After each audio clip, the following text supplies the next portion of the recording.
you have increasingly chosen to focus front and center on an anti-American message. It was there in the response to Salman Taseer. It was there when the killing of bin Laden was announced. Your first reaction, you said, was to feel anger and humiliation on the news that bin Laden was dead.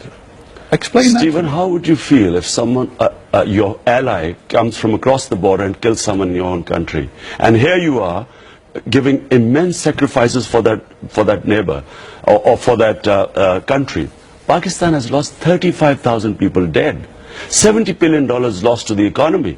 But we're talking about Osama bin Laden. We're talking about the mastermind of the 9/11 attacks. Was it not perhaps a sense of shame that he was in Pakistan, and as the Americans went on to claim, almost inconceivable, the Pakistanis did not know in some form that he was there? Maybe shame about that, but also a sense of relief that, thank God, he is no longer capable of leading Al-Qaeda and its terror activities. Stephen, for one, whether Pakistan government was complicit or whether it was incompetent, as said by Panata, I'm talking as a member of Pakistani public who's not part of the government. Well, you're talking as a responsible leader in Pakistan, a man who aspires to actually lead the country. Exactly. And now, how would I feel but I'm a Pakistani citizen, where my country has given 35,000 people dead in a war we had nothing to do with, $70 billion lost to the economy when total aid has been $20 billion.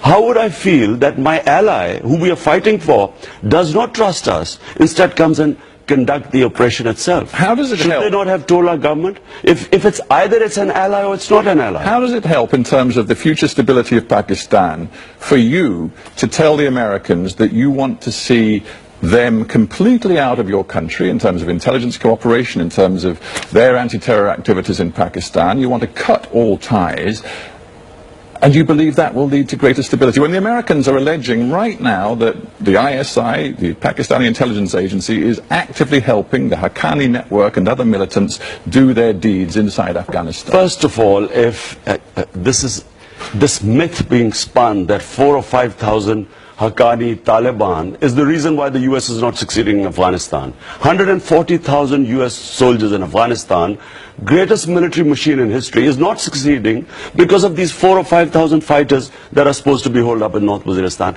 Does that make sense? That's number one. But I just come back to that. Does America not have a right, in terms of self-defense, to pursue these people if the Pakistani government will not pursue them? But are we Pakistanis not allowed to criticize American policy? Are slaves allowed to just say, does the United States have a right of self-defense if these people are not going to be rounded up and detained by the Pakistani government? Does the US not have a right to do it? But does the Pakistani government also have not any semblance of sovereignty in our country, that maybe they are fighting this war on terror, which is why 35,000 people have died? Can they not fight it their own way? Now, their own way brings us back to the quote from David Cameron of last year. Consistently, the Pakistani has looked both ways, he said, on the issue of terrorism. God, if I was the Prime Minister of Pakistan, I would have immediately told them that, look, we will fight this war our own way. We don't want any interference. We don't want your money. We don't want your aid. Look, it doesn't mean cutting the relationship with the Americans. It means we will fight our own way. It does, because it takes two, and if you had your way, the Americans would cut their relationship with Pakistan. It's quite clear, and that would involve billions of dollars of aid at a time when Pakistan, goodness knows, has every reason to need that aid. Pakistan has lost $70 billion, the people of Pakistan, in this war. This was published by our own, this current government has published in the economic survey. Total aid is $220 billion. This aid is destroying us. Look, I would tell the Americans that what do they want from Pakistan? There should be no terrorism from our soil. That's all they should want. We'll do it our way. If I am perceived as a puppet of the Americans, it takes away my credibility and ability to fight terrorism.